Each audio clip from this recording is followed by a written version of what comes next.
Hello, मैं हूं अंकित। स्वागत है आप सबका मेरे यूट्यूब चैनल में। आज मैं इस वीडियो में अपना एसे का कॉपी दिखाऊंगा कि मैंने कैसे एसे लिखा था। और तो चलिए शुरू करते हैं।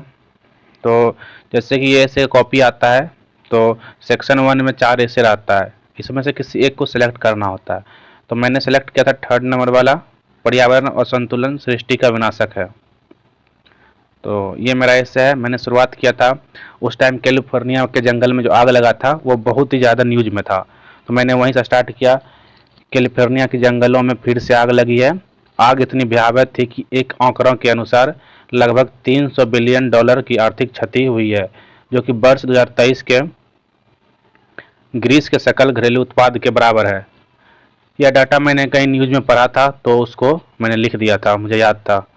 उसके बाद फिर मैंने लिखा है कि यह आग हमें यह दिखाती है कि दुनिया के सबसे अमीर देश द्वारा अपनाए गए विकास मॉडल की असली कीमत क्या है। यहाँ हमने थोड़ा इसको कनेक्ट कर दिया है कि पर्यावरण संतुलन को थोड़ा डेवलपमेंट से कनेक्ट करते हुए आगे बढ़ा है।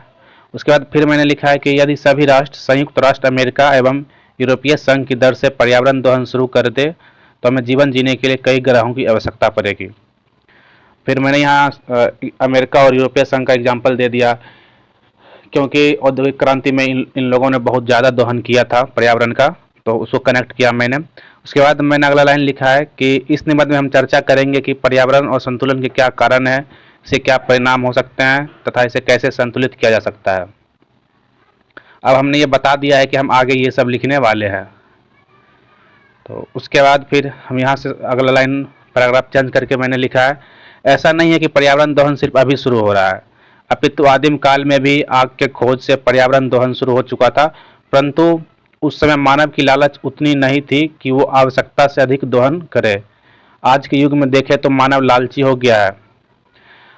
मैंने थोड़ा एंशियंट में जाने की कोशिश की है कि उस टाइम भी था बट लालच नहीं था, तो पर्यावरण और आदमी साथ साथ चलते थे। उसके बाद मैंने गांधी जी का एक कोट लिखा है कि गांधी जी ने कहा था कि पर्यावरण हमारे जरूरतों की पूर्ति कर सकती है पर हमारे लालचों की नहीं।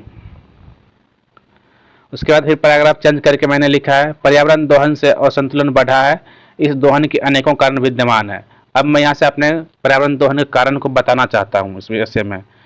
जैसे कि पारंपरिक खेती से लेकर वृक्षों की कटाई, मृदा क्षरण इत्यादि। पारंपरिक खेती में रासायनिक उर्वरकों का अत्यधिक उपयोग, भौम जल दोहन, झूम कृषि शामिल है।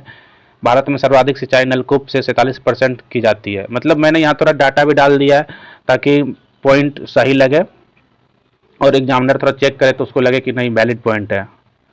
उसके बाद फिर मैंने फिर आगे लिखा है, और भी देखें तो बढ़ती जनसंख्या के कारण अंधाधुंध वृक्षों की कटाई, बुनियादी ढांचे का तीव्र विकास जिसमें तीव्र परिवहन के लिए सड़क, रेलवे इत्यादि शामिल है। सिर्फ यही नहीं, खनन कार्यों में तीव्रता, औद्योगिक अपशिष्ट, ई कचरा, अंतरिक्ष कचरा जैसे कारण विद्यमान है। तो मैंने यहाँ सारा कुछ लिख दिया है। उसके बाद फिर मैंने यहाँ बताया कि जो पर्यावरण को असंतुलित कर रहे हैं, इसलिए कहा गया है 7 अरब लोग एक ग्रह संतुलित दोहन करें। मैंने फिर यहाँ एक कोट लिख दिया है ताकि पढ़ने में अच्छा लगे। कोट जब जब हम लोग लिखते हैं तो एग्जामिनर को थोड़ा ब्रेक मिलता है, तो वो थोड़ा खुश हो जाते हैं, तो थोड़ा नंबर एक्स्ट्रा मिल सकता है। उसके बाद मैंने लिखा है कि इस अंधाधुंध दोहन के कारण पर्यावरण असंतुलित हो रहा है, जिसका परिणाम सृष्टि विनाशक के रूप में हो सकती है। पर्यावरण असंतुलन से जलवायु परिवर्तन हो रहा है, जिसके कारण चरम मौसमी घटनाएं जैसे अत्यधिक गर्मी के कारण बर्फ का पिघलना। जलवायु परिवर्तन पर अंतर सरकारी संगठन आईपीसीसी के आंकड़े के अनुसार बाढ़ के कारण 2050 तक भारत की तटीय क्षेत्र का लगभग 70% हिस्सा जलमग्न हो जाएगा। वहीं इस सदी के अंत तक लगभग 90% तटीय क्षेत्रों के जलमग्न होने का अनुमान है। ये डाटा मैंने याद करके रखा था, तो मुझे याद था तो मैंने यहाँ लिख दिया है। उसके बाद फिर इस बढ़ते तापमान के कारण वनाग्नि यानी जंगल में जो आग लगता है, वनाग्नि की घटनाएं बढ़ती जा रही है, जिससे जैव विविधता का ह्रास तेजी से हो रहा है और जान माल की काफ़ी क्षति हो रही है। आपदा जोखिम रिपोर्ट 2024 के अनुसार विश्व में चरम मौसमी घटना के कारण लगभग 7 करोड़ लोगों की जानें गई है। वहीं वैश्विक तापमान 1.5 डिग्री सेल्सियस को पार कर चुका है। तो मैंने फिर से यहाँ डाटा डाला है, और डाटा डालने से थोड़ा वैलिडिटी आ जाता है पॉइंट का।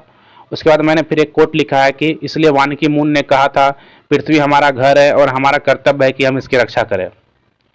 फिर पैराग्राफ चेंज करके मैंने लिखा है, इस पर्यावरण असंतुलन के कारण ग्लोबल वार्मिंग की घटनाएं बढ़ रही है, जिससे ओजोन छिद्र बढ़ रहा है, जो पृथ्वी पर जीव जंतु सहित मानव के लिए हानिकारक है। एक रिपोर्ट के अनुसार G20 देशों द्वारा लगभग 73% ग्लोबल वार्मिंग हो रहा है। फिर अगला पैराग्राफ में मैंने लिखा है कि साथ ही अत्यधिक ठंड का बढ़ना, जिससे अंटार्कटिका के बर्फ का पीछे हटना शामिल है। वहीं अत्यधिक प्रदूषण के कारण मानसिक संतुलन बिगड़ रहा है, जिससे युवाओं की कार्य क्षमता प्रभावित हो रही है और युवा बेरोजगार हो रहे हैं। हिंद प्रशांत जलवायु रिपोर्ट के अनुसार चरम मौसमी घटनाओं के कारण 2070 तक भारत की जीडीपी में लगभग 24% की गिरावट आ सकती है। मैंने इसको यहाँ इसलिए कनेक्ट किया है क्योंकि युवाओं का जब मानसिक संतुलन बिगड़ेगा तो कहीं ना कहीं उसका इनडायरेक्ट इफेक्ट जीडीपी पर भी आएगा, इसलिए मैंने ये पॉइंट डाल दिया था यहाँ। इस सब के बावजूद आज जरूरी है कि हमें पर्यावरण का सीमित दोहन करना चाहिए। इसके लिए वैश्विक स्तर पर रियो सम्मेलन, संयुक्त राष्ट्र पर्यावरण कार्यक्रम, रामसर सम्मेलन जैसे कार्यक्रम हो रहे हैं। मैंने थोड़ा बता दिया है कि पर्यावरण संतुलन के लिए क्या क्या हो रहे हैं विश्व स्तर पर। उसके बाद फिर मैंने आगे लिखा है, वहीं भारत सरकार द्वारा हरित मिशन, स्वच्छ भारत मिशन, पीएम सूर्य घर जैसी योजनाएं शामिल है। साथ ही भारत सरकार नवीकरणीय ऊर्जा को बढ़ावा दे रही है, जिसके अंतर्गत 2030 तक 500 गीगावाट नवीकरणीय ऊर्जा का लक्ष्य रखा है। फिर उसके आगे लिखा मैंने, साथ ही वैश्विक स्तर पर अब मैंने कुछ विदेश अभी यहाँ मैंने कुछ एग्जाम्पल डाल दिए हैं जो रियल घटना से इंस्पायर्ड है। जैसे कि साथ ही वैश्विक स्तर पर कोस्टा रिका जैसे देश ने औसत से कम पर्यावरण दोहन में ही उच्च जीवन प्रत्याशा, अच्छा स्वास्थ्य व्यवस्था को प्राप्त किया है। साथ ही नॉर्डिक देश भी इसमें आगे है। इस देशों से हमें सीखने की जरूरत है।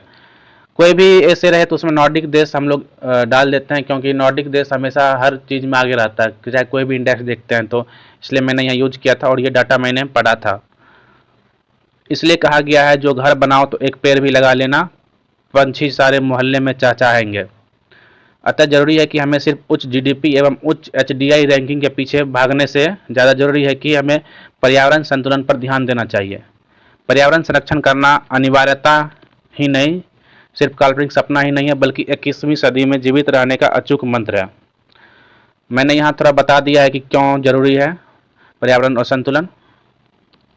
उसके बाद मैंने कोट लिखा, इसलिए कहा गया है, यदि विश्व होगा तो हरित होगा यदि विश्व होगा तो हरित होगा, और यदि हरित नहीं हुआ तो विश्व नहीं होगा। यानी मैंने फिर अपना कोट से अपने ऐसे को ख़त्म किया है। तो यही मेरा ऐसे था, ये मेरा फर्स्ट ऐसे है। दूसरे वीडियो में मैं अपना दूसरा ऐसे आप लोगों को दिखाऊंगा।